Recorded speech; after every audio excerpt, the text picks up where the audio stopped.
Help support the show by joining the Patreon or becoming a YouTube member. Also, hit that like button and subscribe if you want more Browns-focused content.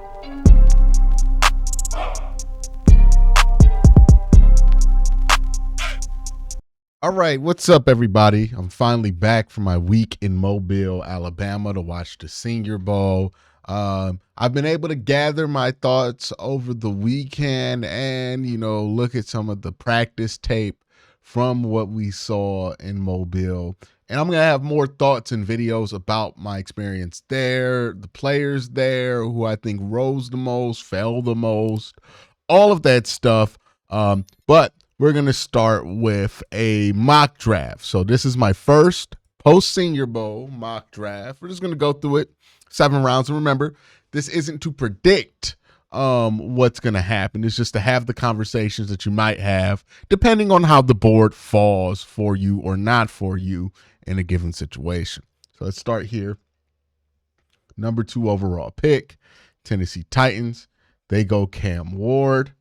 The Browns, no, they go Travis Hunter. Okay, so the Titans don't go quarterback. They go Travis Hunter here. Now, usually on PFF, the Titans are locked to go quarterback, but they go Travis Hunter. So that means both quarterbacks on the board. You look at Pro Football Focus, they don't have quarterback. Where do they have the quarterbacks ranked here?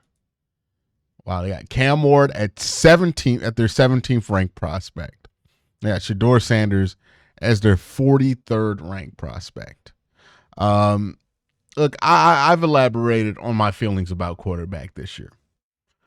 I think that the Browns want to draft a quarterback. Hell, I want to draft a quarterback. But the reality is, in a decent quarterback class, you could go to the playoffs and get a prospect of this caliber next year, right? So you don't even have to be in the top 10 to get somebody who is a similar prospect to Cam Ward or Shedeur Sanders in next year's draft, right? You got potentially Arch Manning coming out, Garrett Nussmeier, there is Lenore Sellers out of South Carolina who might come out that year. Nico Imalava might have a breakout year and become a top prospect. Drew Aller, Cade Klubnik might come out, right? Like right there, all guys I think I would feel just about as good taking after another year in college as Shedeur or Cam. And it's very likely that one of those guys are going to be available outside the top 10 of next year's draft. If that's the case, then I'm going to use the number 2 overall pick when I have it to take the best player available. To me, the best player available is Abdul Carter. So I'm going to walk up to the podium, turn in this card for number 11, and add the foundation to what could be the best defense in football for the next 5 years. And I think you got the best defense in football, you build yourself a pretty nice foundation to make it easy to build a winning football team going forward. All right, let's simulate to all the way to number 33. Now we're at pick 33. This is a pretty easy decision for me, right? Josh Connerly Jr., I have him as a first-round graded tackle. He, to me, is definitely a left tackle in the NFL. Had a good year at Clemson last year. We can look at the first look stuff.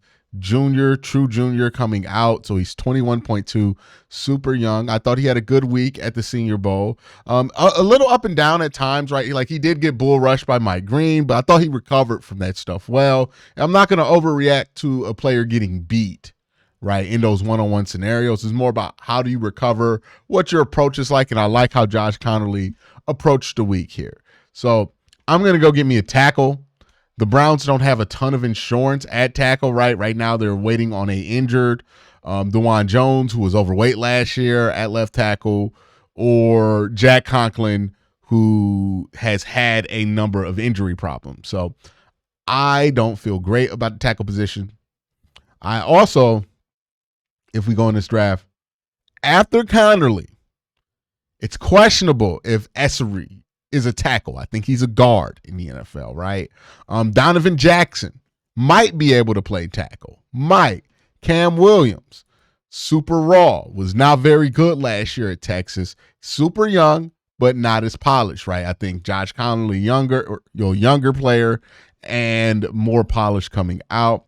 Ozzie Trapullo, I thought he had a fun week at the Senior Bowl. And I think he can, potentially play tackle. He's 6'8", 309. The question is, does he have the feet? I thought he showed the athletic ability to get out there, potentially be a tackle. But he has his issues as a prospect as well. Wyatt Mullum, I didn't think he had a great week. Jonah, Marcus Mbao, we're talking about guard. Anthony Belton might be a tackle.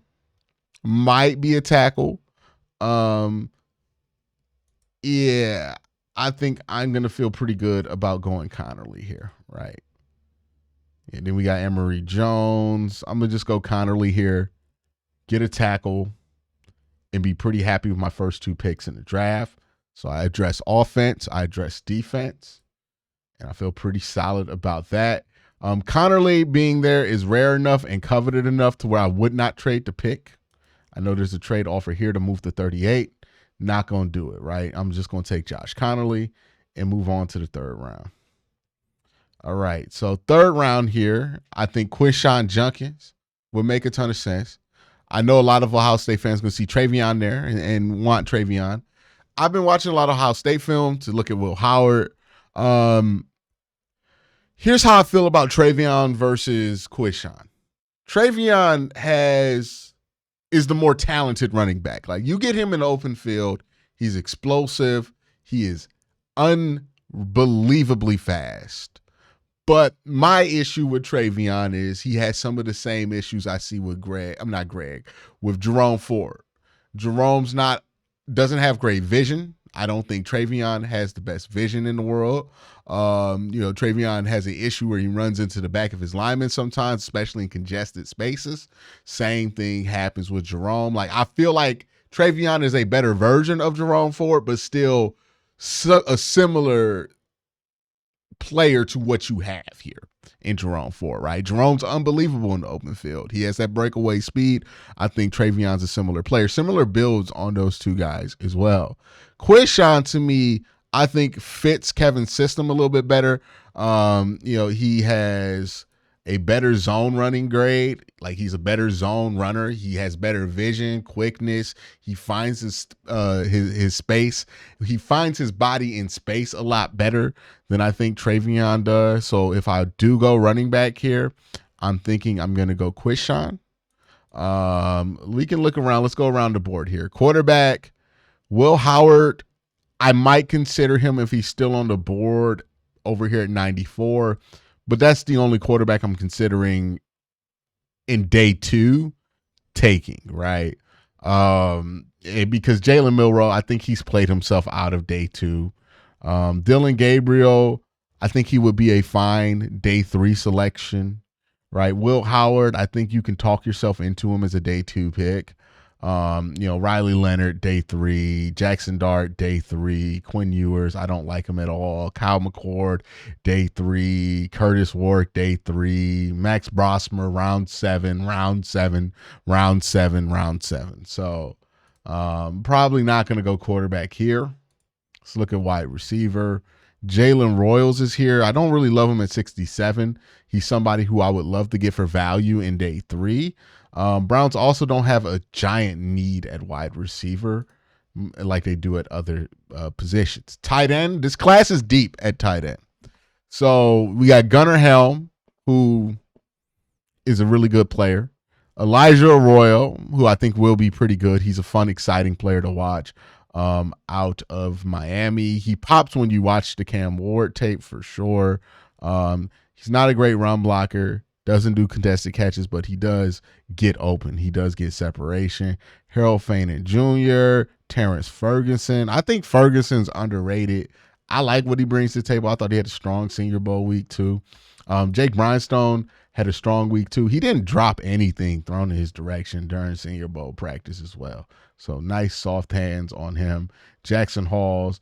Really good blocking tight end here.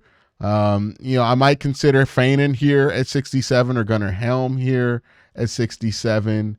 It depends on how the board falls, right? All right, running back Travion, Quishon, Devin Neal, RJ Harvey, DJ Gittens. I like all of these players at 67, to be honest with you, which makes it hard to take one of them at 67 because there's like 5 of those guys here. Damian Martinez, Rashad Smith, Khalil Mullins, Trevor Etienne, who I thought was pretty good, Kyle Monangai. There's so many running backs that the sense of urgency to pick one is not very high, right? So I got to see what else is on the board. Marcus Mbao, who I think is a guard at the next level. You got Jonas Navia, who I think is also a guard at the next level. Long arms, but he came in, I think, at 6'3" or 6'2". Anthony Belton, big tackle, strong back on him. Charles Grant, wish he was at the Senior Bowl. Jalen Rivers, I thought he had a decent day. Emory Jones, I thought he played well at the Senior Bowl as well. But not really blown away, especially considering that I just went tackle here round 2. Interior guys, I think all the best interior guys are also tackles right now. Corner, you got Ezra Thomas here. I would like to address corner, but I'm flexible with corner, right? We got Greg Newsome that you can keep if you really needed another corner. You got Martin Emerson you can play. No, these aren't the most fantastic options in the world, but they're definitely better than most teams' options there at second corner. Andrew Makuba is here. Like him a lot. Lathan Ransom is here. I would consider that. Kevin Winston, I would consider that as well. Let's look at the interior guys. Ooh, Jordan Phillips is here. Deion Walker, I'm not as excited. Josh Farmer is here. I thought he had a good week. CJ West, Zeke Biggers. He's going to rise up boards. This dude's good. Zeke Biggers is pretty good from what I hear. All right. And let's see if there's anything at linebacker that I'm interested in. Just Jack Kaiser, Kobe King. Yeah. So not really blown away with where the board is right now. Running backs to one position, I think there is something interesting. I think in this situation at 67, what I would do and what I think the Browns will do is probably, work the phone, see if there's a trade to be made here, because not really in a rush to take any of these guys. And would definitely love to see what you can get for pick 67 here. So let's work the phones here. Arizona wants us to move back all the way to 78. Now I got to see the board again and make sure that's a fall that I'm fine with, right? If I want to get a running back, moving back 10 spots, I don't anticipate 10 running backs being taken, but maybe 3. So if Travion, Quishon, and Devin Neal go off the board, am I fine taking RJ Harvey or DJ Giddens? I am. So, there's really no worry there. I think some of these guys will be there back here. So let's see what we can get. 78 for 67. Let's try to pry 113 and 153 and pair 153 with the pick swap. So we can trade back, pick up something. Let's pick up a 4th next year or 5th next year. Maybe pick up a 5th next year. Move back 9 spots. I feel like we should get more than this, though. Can we make that pick swap 192?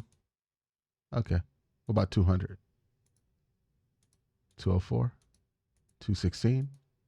217? 242. All right. We'll meet you at 217. Okay, that feels a lot better now. That feels a lot better. All right. So they took it. We're moving back to 78. We'll see what we get back here. All right, so we're back on the board. Lathan Ransom's still there. You got some guard prospects here. Quarterback-wise, Will Howard is here. You could consider him now that we're in the late 3rd. And you did pick up the extra pick. Running back-wise, Devin Neal, DJ Gittens, RJ Harvey. Honestly, right now, I think I'm torn between Devin Neal, RJ Harvey. Let's look at tackle. Mbao's there. Belton's there. Jalen Rivers. I like them more day 3 than day 2 right now. Let's go through. Harold Fanon's here. Have we picked a tight end? I think I'm going to go Fanon here. Yeah, Fanon. And do we think that, how many teams need a quarterback? Because I think there's a chance Fanon can make it there. And if Fanon doesn't make it there, then we could just take a Royal or Ferguson. But quarterback-wise, I like Will Howard more than everybody else. How old is Will Howard, by the way? 23. Yeah, okay. You know, it's the 14th pick in the 3rd round. Only other positions that I really want to go after right now are running back, tight end. Those are the 2 deepest positions in this draft. I'm going to take Will Howard here. All right. Harold Fanon is available at pick 94. I'm going to sprint to the podium and take Harold Fanon there. Running back wise, I hope I could get RJ Harvey at the top of the 4th. If not, DJ Gittens is pretty good, right? If I can't get him, Brashad Smith, Lil Mullins, Trevor ETN, Kyle Monangai, I got options. Jordan James, I got options at running back. So I'm not really tripping about that. Harold Fanon, best tight end available, best player available to me right now. So I'm going to take him at 94. All right, we just got back up to pick 102. And RJ Harvey is there. I'm going to take RJ Harvey. Now, people are going to look at RJ Harvey. He's small. He's not the biggest running back, right? But when we're talking about running back, this is not a position where height is at a premium. We got to remember that, right? Height is a neutral factor at the running back position. You can be 6'4" and be a very successful running back. You can be 5'7" and be a very successful running back. Success has been seen at both extremes of the height totem pole. He's 5'8", almost 5'9". But the best thing about RJ is that he moves like he does at the size that he is. And I say that because he's about 220, right? He carries about 220 on him. You're not going to worry about him holding up in an NFL game because he's already the build of an NFL running back when it comes to size wide. Think of him like a more athletic, faster Clyde Edwards-Helaire, who won the 1st round of his draft, by the way. So RJ Harvey, I am absolutely fine with taking RJ Harvey here at 102. And then our next pick is 113. I'm going to tell you right now, if DJ Gittens is there, I'm going to go double running back. DJ Gittens is there. Let's see if they could talk me out of double running back, right? Let's see what the offensive line's on. Lunt, Emory Jones, Cornelius. Yeah, you're not talking me out of let's see what we picked. Did we pick any defense yet? We pick Abdul Carter. Corner, is there anybody moving me off of that? Quincy Riley's there, but I like him a little bit later. Maybe if he's there at 153, I make that move. Interior. Yeah, I'm getting Gittens. Let's get Gittens. Let's get our 2 running backs. All right, so we're at the pick of 153. We've gotten RJ Harvey, DJ Gittens, Harold Fanon Jr., Will Howard, Josh Connerly Jr., Abdul Carter. I feel great about this draft so far. If you can get in your first 6 picks those players, that is a full draft to me. Because of one of those 2 running backs, I know one of them going to be good. I think both of them can be good, especially in the Brown system. Harold Fanon Jr., playmaker at tight end. You get a quarterback who, I think at worst, Will Howard's going to be a backup in the NFL. Best case scenario, he can be a above average or average level starting quarterback. I think that's the best case scenario for him. Josh Connerly Jr. gives you some security at the tackle position, and Abdul locks it in that you're going to be one of the best defenses in the NFL for the next 10 years. So I feel pretty good about what we've been able to accomplish so far. One thing we haven't been able to get, skill player. Well, we got 2 running backs. So we got skill players, but we haven't gotten a wide receiver. Guys I'm targeting at certain positions, Ricky White and Caden Prater, I want them at 192. Yeah, let's get them at 192. Actually, because I have the extra picks, I could take them in the 5th round if I really wanted to. Because that's the luxury of having extra picks, right? When you have extra picks in like day 4, or not day 4, when you have extra picks in day 3, you have the luxury of being able to move around the board a little bit. Now, I'm not going to move around the board. I'm going to take a linebacker here. We're going to go Kobe King out of Penn State. Great athlete, bigger body, right? 6'1", 248. Now, here's something to pay attention to and why I think the Browns should draft a bigger linebacker, because the Browns usually don't draft bigger linebackers. Kobe King is 6'1", 248, which is big for a linebacker now, but it's normal for a linebacker back when the run game was more prominent. If you look at what the NFL is doing and you look at what teams are doing at the running back position, they're running the ball way more. They're emphasizing the position more. This draft class is going to bring in an influx of like 10, 15 new running backs to the league that might stick, which means the ability to run the football for teams is going to be increased. Marry that with 2 high shells, right, that are easier to run against than they are to throw against. And you can see how teams are going to be more attracted to running the football, right? Because the whole reason the running back got devalued was because teams were having success creating explosive plays in the passing game at a very high rate, and it made it that the efficiency per play that you can get, per attempt that you can get of yardage, was so much greater than what you can get running the ball, right? Like you can average 15, 16 yards a play throwing it versus running the ball where you're doing really good if you're averaging 5. But now, since so many teams are running these 2 high shells, these quarter shells, basically forcing you to take what the defense gives them and forcing the ball to be played, with the ball to be thrown in more condensed parts of the field, those averages per play for passing have gone down. So instead of it being 16, 20 yards per play, per pass attempt, you're seeing that number shrink down to like 10, 9, maybe 12 if you're really good, right? And all of a sudden, the gap between running the football at a high level and throwing the football at a high level, it's smaller. So teams are going to make up for that by running the ball more, especially the teams that don't have quarterbacks. And a lot of teams in the NFL don't have great quarterbacks right now. So getting bigger linebackers, I think, is a way to stay ahead of the curve, because there's going to be a lot of teams caught off guard without bigger linebackers in a couple of years here. So Kobe King, I just see that the game is going to emphasize these bigger guys.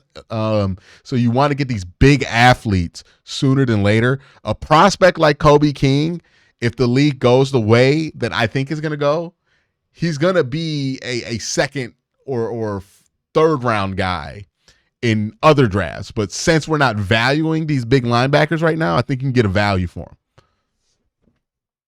All right. Pick 165 here. Now we already went quarterback, right? We went tight end. We just got a linebacker, 2 running backs. Let's look at wide receiver.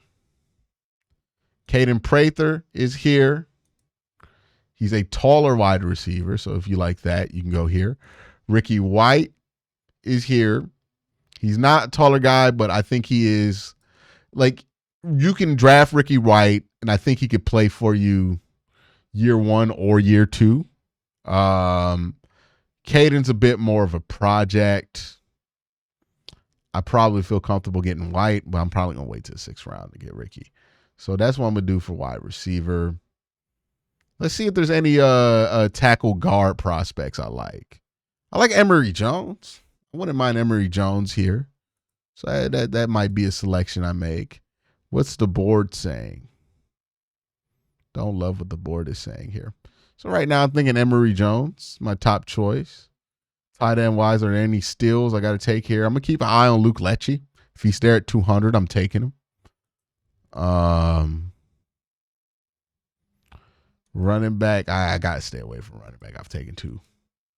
All right. Cornerback, Burke, Jalen Smith. No, not very impressed there. Safety, not really impressed there. I think I can get some value at defensive interior too. Zeke Biggers. Yeah, I'm going to go Zeke Biggers. We're going to get a big boy. Zeke Biggers, big boy, good run stuffer. Thought he held up well, played some good football throughout the course of the year. 6'6", 320, long arms, big bodied. I like Zeke. We'll take Zeke here. We'll take Zeke at 165. All right, we're sitting at 192. Let's see. There were a couple things I was watching. Let's go Ricky White here at 192. All right, at 200, we were also waiting on, was it a tight end? Yeah, Leche is there at 200. Let's take him. Okay.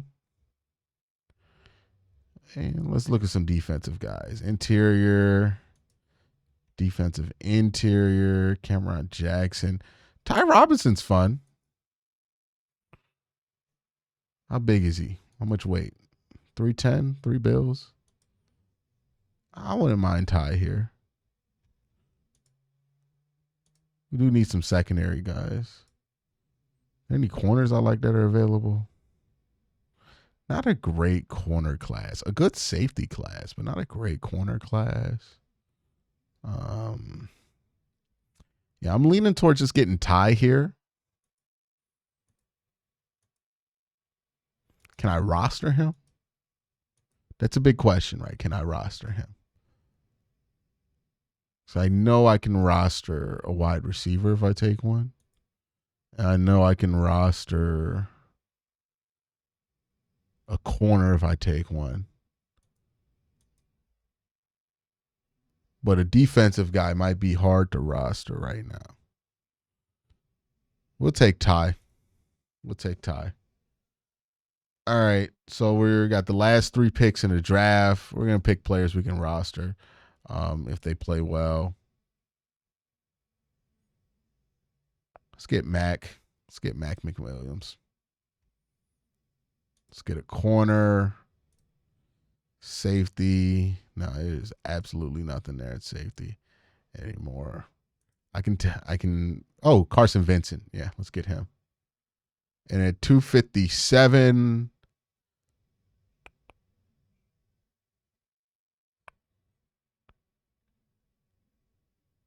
Yeah, let's get Seth Hennigan. Let's get a camp arm in here. All right. So there is my first post Senior Bowl mock draft. Look, if the board fell this way for the Browns, I'd be pretty ecstatic, especially if they were able to recoup some of the things that they can recoup in this scenario, right? Getting Abdul Carter at 2, you basically have the opportunity to add a top-tier edge prospect alongside one of the best edges that the Browns have ever had. Not even one, the best edge that the Browns have ever had in Myles Garrett. You can make his life easier, make this defense super exciting, super hard to stop. Jim Schwartz is going to be able to earn his money with that defensive line there. 33, feel really good about Josh Connerly there, getting an offensive lineman, a tackle, especially when you have so much uncertainty. Best case scenario, Josh Connerly's ready to play tackle right away. You can plug him in at left tackle, forget about the position, and then you can let DeJuan come back from his injury, and whenever Jack Conklin, whether he finishes the season or not, you always have DeJuan Jones to throw in there once he gets back from the injury, and you allow DeJuan to kind of focus on managing where he needs to be as a professional to get to the goals that he can obviously reach. And in long term, you have Josh Connerly and you have DeJuan Jones at both tackle positions.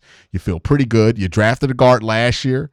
And, you know, maybe one of these tackles, Carson Vincent, like if he doesn't work out at tackle, maybe you could slide him inside. He could play guard or center. So I'd be excited about that. Wilt Howard, look, at 78, I think his floor is a backup quarterback. If you get a backup quarterback, it's not the greatest use of a 3rd round pick, but it's not a horrible use of a 3rd round pick.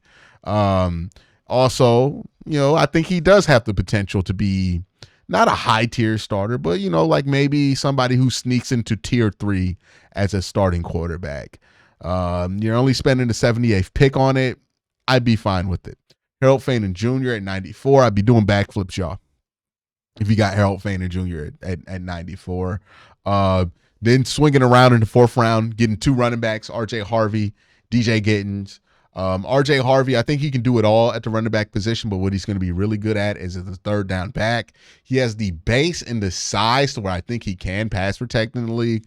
DJ Gittins, really love his run style, super quick guy. I think he's going to be really explosive in a zone, in a wide zone offense like the Browns run.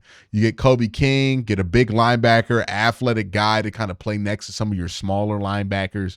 You get Zeke Biggers, right? You're going to have all that movement on the edges, right, with Myles Garrett and Abdul Carter. You want to get some bigger guys that can just plug up holes. So you got him, Dalvin, if you want to keep Dalvin. I think he could potentially play to a level year 1 to where you can make Dalvin expendable. And then also you have Juwan Briggs as well. Ricky White, solid wide receiver prospect. I think he could be a productive 3 or 4 guy for you. Luke Lecce, think he's going to be a really good blocking tight end and occasional receiving tight end for you. Ty Robinson, that's just a value pick late in the 6th. I like him as a defensive interior guy. Good athleticism. Mac McWilliams, don't really know too much about him as a prospect. Saw him for one day at the Senior Bowl, but needed to draft a player here with as many picks as the Browns had that you feel like you can roster. Carson Vincent, a developmental tackle. I thought he had a really strong week at the Senior Bowl. I'd be surprised if he's a 7th round pick after that week at the Senior Bowl, but really strong week. If he's there at 242, you draft him as a developmental tackle / guard. You see what you got in him. Worst case scenario, he can be a swing guy for you though. Seth Hennigan, Mr. Irrelevant. He had a good week in Mobile. Not a high ceiling, but another guy who, I think he can be a backup for you. At worst, he's a 7th round pick and he turns into nothing, but really not a big deal if that happens. So that's my first mock draft after the Senior Bowl. Let me know what you guys think in the comment section down below. Y'all have a great day. Have an even better night. Peace.